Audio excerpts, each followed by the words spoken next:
At kaugnay po ng balitang yan, makakausap po natin ngayon sa linya ng telepono si Commission on Higher Education Executive Director Attorney Julito Vitriolo. Magandang hapon po sa inyo, Attorney Vitriolo. Si Kirby po ito, sir. Attorney? Hello? Apo, Attorney. Apo, magandang hapon po. Apo, Attorney, ano po ba yung naging proseso po o basihan po sa pag-aproba po ng CHED po doon po sa tuition fee increase po sa ilang universidad at kolehiyo po sa ating bansa? Well, unang-una, yung kung ano mang increase ang sa tuition, kailan dumaan yan sa isang masusing konsultasyon kung saan kukonsultahin ng paralan ng mga estudyante, mga guro at ibang kawani at ang mga alumni dito. At kailangan karoon ng meeting at certify din ng mga estudyante na nagkaroon talaga ng talayan at konsultasyon. Yan ang unang proseso dyan. Liwanag ng paralan kung saan niya gagamitin yung kanyang yung makukolekta niya incremental proceeds na tinatawag. Ang mga lehitimong paggagamitan lang naman ito ay sa mga benepisyo ng mga guro at kawani, kanilang kung gusto nilang increase ang kanilang salary at payment ng mga wages, isang kukunin yan. At iba pang benepisyo. Kung may training na gagawin, pwede dyan punin. At kung mayroong faculty development. Opo. Bukod pa dyan, kailangan ipakita rin nila kung halimbawa may facility silang bibilin o mag-improve ng kanilang gamitan at mga buildings o classroom, kailangan ding ipaliwanag yan at ipakita. Ngayon, ayon sa batas, merong paraan yan kung paano i-allocate yung nakuhang proceeds sa increase. Yung 70% dyan, kailangang mapunta sa benepisyo ng mga guro. Payment of wages. May level po yun, sir. 70% dyan. Yung 20%, eto, sa equipment ito. Kailangang may pakita na yun nga, bumili ng gamit, nag-improve yung facilities. Kung yung natitirang 10%, kung stock corporation siya, ito ay maaaring ituring na return on investment na rin. Ibig sabihin, sir, meron po, ibig sabihin, sir, merong allocations po lahat po nung itataas po. Itataas po ng mga universidad. Sir, sakali po na hindi po tumupad po sa usapan itong mga universidad at kolehiyo, doon po sa sinasabi pong allocation po ng mga gagastusin na yon, meron po bang gagawin po ang CHED po para naman po sa mga bagay na ito, sir?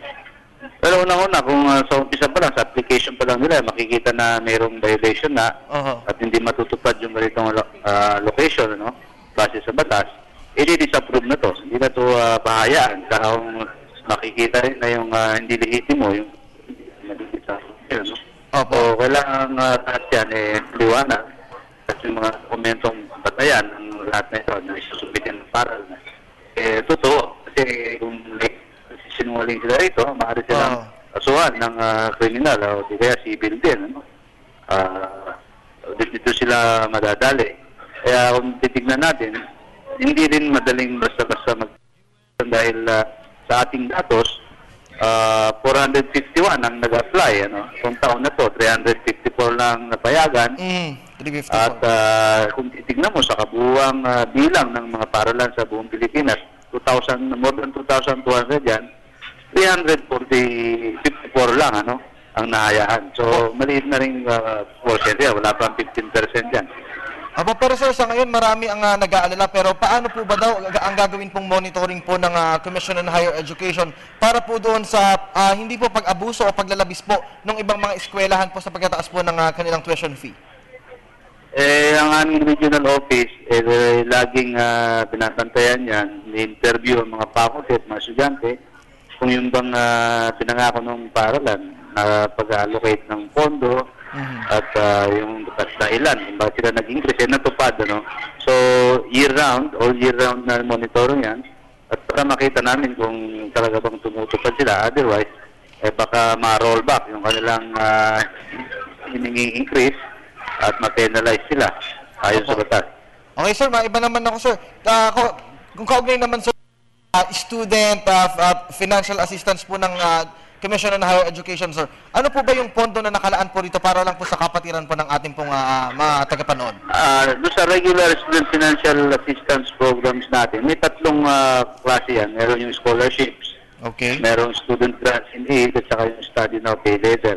Meron tayong nailang 700 million, humigit kumulang kung taon nito, at around 52,000 ang beneficiaries natin dyan. Kung sakali mang meron pang medyo nahihirapan sa habang papasok ng pasukan, ang enrollment, pwede pa rin silang lumulog sa aming tanggapan. Baka sakaling meron pa tayong may bigay na slot, kasi kadalasan meron pa yung mga last minute eh.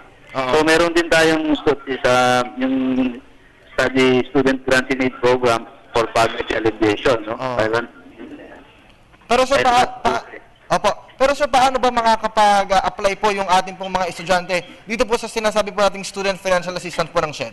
Well, yung kung ano ba, graduate siya sa high school, nasa din yung kanyang report card, maganda kung mataas ang grado niya para yung benefits niya, ang kanyang magulang, yung joint income dapat ng magulang, hindi lalagpas sa 300,000, So, kailangan poor and deserving siya.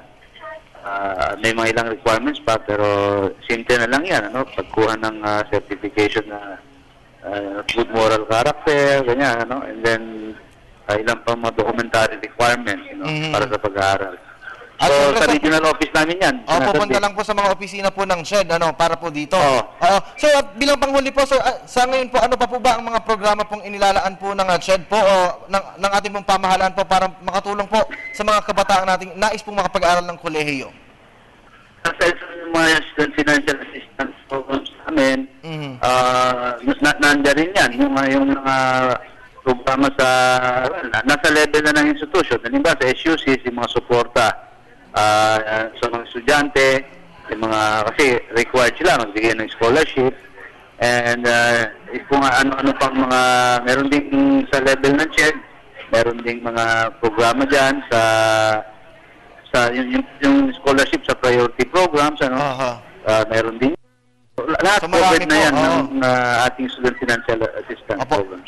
Sir, saan na lang po maaaring tumawag po yung ating pong mga estudyante o mga nais pong mag-apply ng mga ganito pong mga benepisyo? Ano po ang maaari po nilang puntahan or tawagan pong mga numero?